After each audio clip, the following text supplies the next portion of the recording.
Allez, bonjour à toutes et à tous, très heureux de vous retrouver. On va faire un petit point sur la situation technique crypto et indices, parce que c'est vrai que les indices, je les ai un peu laissés de côté depuis un moment. Pareil sur le WTI, le dollar. Donc on va refaire un petit tour d'horizon rapide, mais important. Peut-être qu'on jettera même un œil à Gold et Silver. Je vais regarder ça aussi depuis un moment. Alors bref, donc la situation Bitcoin, je résume très très vite. Si on regarde les data on-chain, il n'y a pas encore eu de liquidation bearish, pas du tout. Pire, les traders spéculateurs sur les plateformes comme Binance, etc. ont une exposition nette vendeuse sur les produits futurs, m'invitant toujours à penser que le risque de voir ce short squeeze se produire est pas si faible que ça. Parce que donc, bah voilà, tout le monde a dit ah mais c'est bon, ça y est, on a flushé les shorts, etc. Non, hein, ça se voit, c'est pas le cas du tout. Il suffit encore une fois de regarder la data réelle, c'est pas le cas. Donc j'ai eu des alertes hier encore une fois sur les leviers spéculatifs, donc ça travaille encore une fois sur des produits dérivés avec des effets de levier. Ce qu'on voit sur les positionnements des open interest, c'est que c'est plutôt des shorts qui s'ouvrent, donc des gens qui pensent que ça rebondit trop vite et qu'on va revenir, ou ceux qui shortent en pensant qu'on va aller sous les 30 000. Ça me paraît toujours compliqué. Alors, je pense que ce qui nous attend surtout, c'était une accumulation pendant quelques jours avant de péter le short squeeze. Je vous rappelle qu'il faut toujours trouver les zones spéculatives en regardant les dynamiques de prix. La dynamique de prix, elle était effectivement baissière, mais les zones qui sont intéressantes se situent plus haut. Je maintiens toujours qu'il n'y a pas de take profit ou quoi que ce soit réalisé sur Bitcoin si vous avez payé les bottom hebdo avant au moins les différents supports de 46 50 000. Et pour ma part, vous le savez, mon take profit number one de l'année, c'est 59 000 et je toucherai rien avant sur Bitcoin. Donc, mis à part faire des petits swaps pour repondérer le portefeuille, je fais franchement rien du tout. Hein. Je n'investis pas plus, mais je ne retire pas du tout de liquidité sur ce qui a été investi au bottom. Pour le reste des cryptos, bah après, comme d'hab, je vous dis, ça dépend des couleurs. J'en ai marre, encore une fois, de ces putains de guerres tribales. Entre team machin, team bidule, mon truc il est meilleur que le tien, ton truc il est tout pourri, bref, ça me gonfle. Donc chacun a le droit de constituer son portefeuille comme il le veut, en soi tout dépend évidemment de votre profil. Il y a des gens qui sont plus vénères, qui cherchent les profits à plus court terme, dans ce cas-là effectivement vous targetez les momentum. Pour ce choix-là, vous avez par exemple Avax qui fonctionne bien en ce moment.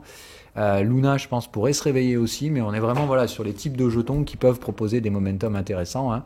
Avax, ça rebondit fort, mais voyez, on est déjà sur les zones de résistance. Donc, vous voyez ce que je veux dire? C'est plus de dire, là, on arrive sur les zones où ça va TP sur ces projets-là. Donc, il faut quand même commencer à réfléchir aussi.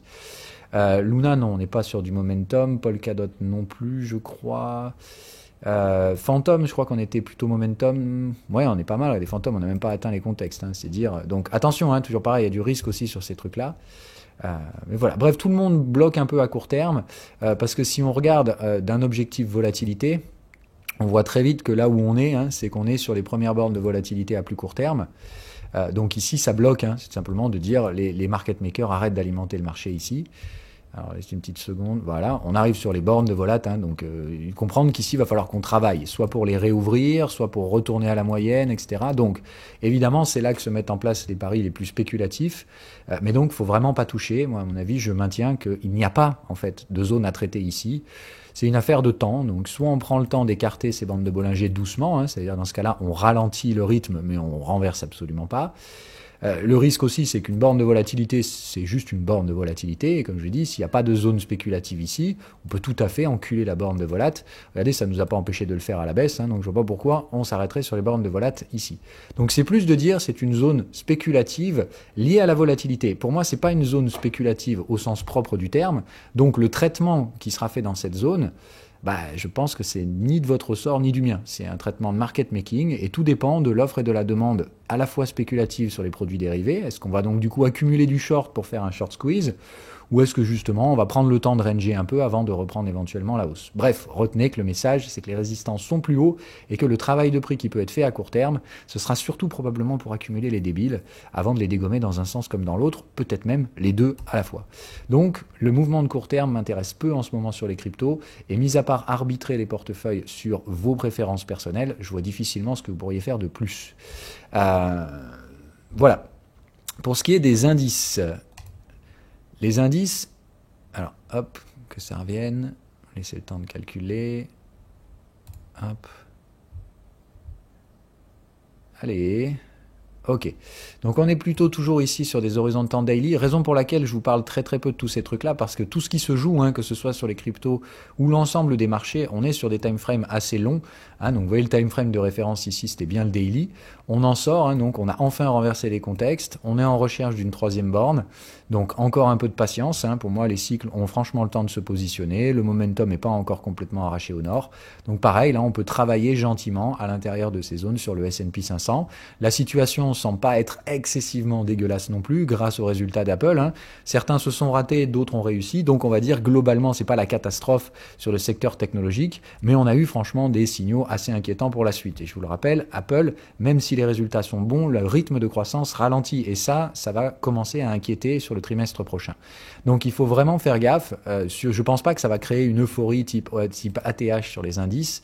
Maintenant, retenez aussi que certains composants des indices, hormis les grosses géantes GAFA, qui pèsent tellement lourd, quand vous regardez le S&P 500, je vous le rappelle, 35% de ce que vous regardez, c'est 10 boîtes. Donc c'est quand même costaud.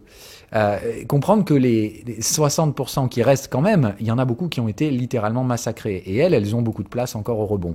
Donc je reste pas contre l'idée éventuellement d'un ATH du S&P 500, mais par contre spéculer sur les indices, dû aux problématiques de composition de ces derniers, de pondération, je pense qu'il vaut mieux rester à l'écart des indices. Si ce n'est donc, comme je vous dis, pour ceux qui veulent pas trop se prendre la tête sur des stratégies de couverture. Perso, j'ai toujours des couvertures à la vente sur le S&P 500, j'ai récupéré les profits sur le Nasdaq.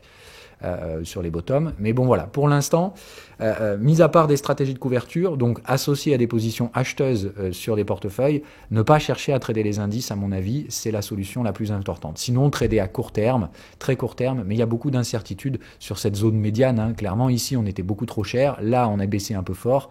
Donc, on tricote un peu entre les deux. Là encore, je vous souhaite bien du courage pour arriver à savoir ce que le market maker va vous pondre chaque jour. WTI, là par contre, attention, on commence à avoir des signaux de surchauffe en daily, ça tente d'accélérer, on a des signaux vendeurs. Take profit, ça veut dire attention, on n'est pas non plus sur waouh, ça short, ça va tous péter la gueule, mais je m'attends encore une fois à des détériorations et un cycle vendeur sur le WTI. Alors que je reste baissier sur le dollar. Donc, c'est de dire qu'est-ce qui pourrait bien faire ça.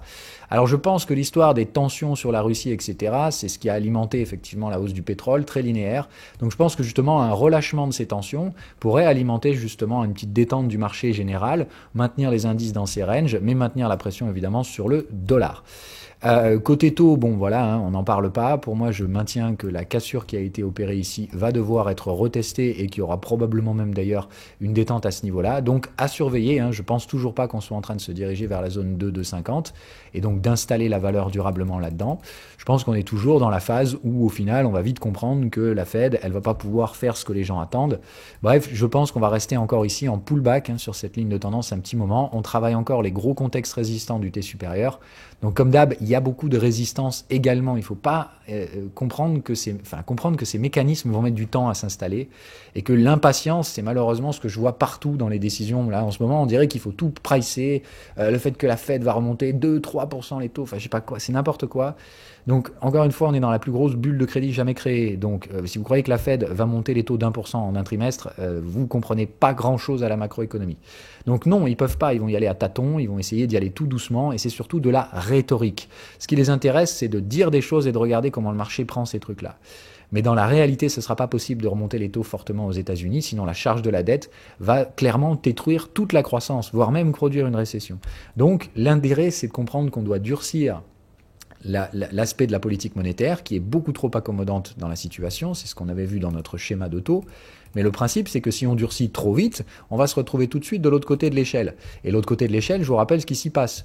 L'autre côté de l'échelle, quand on tape la première fois, en général, ça commence à créer les prises de profit des professionnels, on se replie, et la deuxième fois, c'est le bear market. Donc attention, si on veut s'amuser à tenir jusqu'à 2024, faut peut-être pas trop durcir la politique monétaire trop vite. Sinon, d'ici la fin de l'année prochaine, d'ici 2023, on se pète la grosse récession et l'explosion de la bulle de crédit. Donc rappelez-vous ce qu'on a dit ici. La Fed va agir, c'est sûr. La question, c'est quel rythme? Est-ce que la Fed, elle va envoyer 4 hausses de taux cette année? Ça paraît très peu probable. Par contre, est-ce qu'elle va en envoyer une ou deux histoire d'envoyer le message? Oui, probablement qu'on rentre dans un rythme. Mais c'est la première fois dans l'histoire qu'on va remonter les taux et arrêter le QE en même temps. Donc je vous rappelle, la Fed, elle est ce qu'on appelle behind the curve, c'est-à-dire qu'elle aurait dû arrêter le QE au milieu de l'année dernière, ou en tout cas démarrer le tapering. Donc là, elle doit tout faire d'un coup. Ce qu'il faut comprendre, c'est que ça, c'est un effet un peu brutal de retrait de la liquidité, et on ne sait pas vraiment comment le marché va y réagir. Voilà. Donc, beaucoup de prudence. Maintenant, ce qui est du dollar, en général, je reste toujours sur le fait qu'on est venu taper la borne de volatilité, la réaction est très violente et elle correspond évidemment à ces schémas-là, c'est-à-dire on va juste chercher une borne de volate, ça rejette, et maintenant je pense qu'on va commencer à questionner les différents niveaux de support, puisque celui-là, à mon avis, ne constitue pas un support, on voit bien qu'il n'y a pas de liaison cyclique ici, c'est juste qu'on est remonté pour aller taper la borne, maintenant que c'est fait, je pense qu'on va se diriger et casser les supports. Donc, comme je vous dis, quid entre DXY et WTI, il y en a peut-être un des deux qui ment, mais ça paraît assez contraire de dire baisse du WTI et baisse du dollar. Sinon, je vous dis, c'est qu'il va falloir imaginer des détentes ou peut-être des reconfinements. Enfin, je sais pas, difficile, mais je vois des situations techniques contradictoires. Donc, doucement sur ces stratégies-là, je sers toujours le WTI comme un arbitrage et voilà, je sais que c'est antinomique. Sur la partie gold, là par contre, je pense qu'effectivement, on va pouvoir profiter de la dégradation du dollar et que la cassure du support des XY pourra probablement donner en même temps la cassure des résistances obliques sur le gold. Attention, vu la durée de l'accumulation, on parle d'un truc dans lequel on est depuis 1 an et demi, donc je pense que l'accélération risque d'être assez funky. Mais évidemment, comme d'hab, une fois que l'accélération sera faite, on va aller taper des troisièmes bornes. Donc, pas des stratégies de breakout pour ma part pour l'instant sur le gold, mais je pense clairement qu'il va y avoir un schéma de décalage du prix assez rapide. On parle de 6%, donc c'est pas to the moon baby, mais c'est de comprendre que ça va probablement accumuler en même temps un décalage à la hausse sur les cryptos. Bref, c'est une histoire de timing, donc à surveiller, j'ai pas dit que ça allait se produire aujourd'hui, mais je pense clairement qu'au rythme d'accumulation, il y a bien un moment donné où ça va finir par passer, et quand ça passe, on ira sans problème tenir des clôtures au-dessus des contextes. La nature de ce range est carrément neutre, il n'y a qu'à voir que c'est un gros triangle, donc en général les triangles, on va en sortir de manière assez excessive. Pour moi, l'objectif, c'est vraiment d'aller taper cette troisième borne à 1940, mais au-dessus de ça, je pense que ça va quand même freiner assez relativement vite. Ça où ça m'intéresse plus, c'est le silver, parce que le silver est beaucoup plus sous-évalué. La structure de son range est vraiment magnifique, et je pense que lui, le silver, a possibilité d'aller taper carrément la zone haute de son range, parce que là, effectivement, la troisième borne de range, elle est carrément déjà retestée, et ce niveau me semble très faible. Il y a très peu de résistance technique ici, donc j'ai vraiment l'impression que le silver, lui, il va nous faire un 23-30, et même chose, comme on l'a dit, attention, ici, c'est que tout le monde, le moment où on va se chauffer, rappelez-vous, $30, c'est le niveau que les gars sur Reddit avaient acheté l'année dernière, en mode le silver est manipulé par Wall Street, donc on va flusher les vilains spéculateurs. Enfin voilà, bref. Bon, donc évidemment, ils se sont fait dégommer. Maintenant, on va voir, mais je pense qu'on pourrait retaper ces $30 et je suis curieux de voir quelle sera la réaction. Allez, du coup, c'est tout pour aujourd'hui. Je veux pas que l'émission soit trop longue. Donc voilà, toujours beaucoup d'indécisions sur les indices. Donc j'en parle pas parce qu'à mon avis, c'est pas un niveau pour les débutants. Donc il vaut mieux laisser les ranges se construire, laisser la formation de la troisième borne. Si vous voulez la trader, vous connaissez les stratégies, vous faites comme toujours. Essayez bien d'attendre les signaux, n'anticipez pas et tradez pas juste sur les niveaux techniques. Une zone spéculative, elle se trade en fonction de la gestion du risque qu'elle propose. Une zone spéculative, c'est pas « Ah super, on est dedans, donc j'agis ». Et voilà, pour le reste, donc surveillez toujours le dollar, c'est lui à mon avis qui va driver tous les timings. Si le dollar déclenche rapidement son reverse et casse son support, on aura normalement mécaniquement une appréciation haussière des cryptos.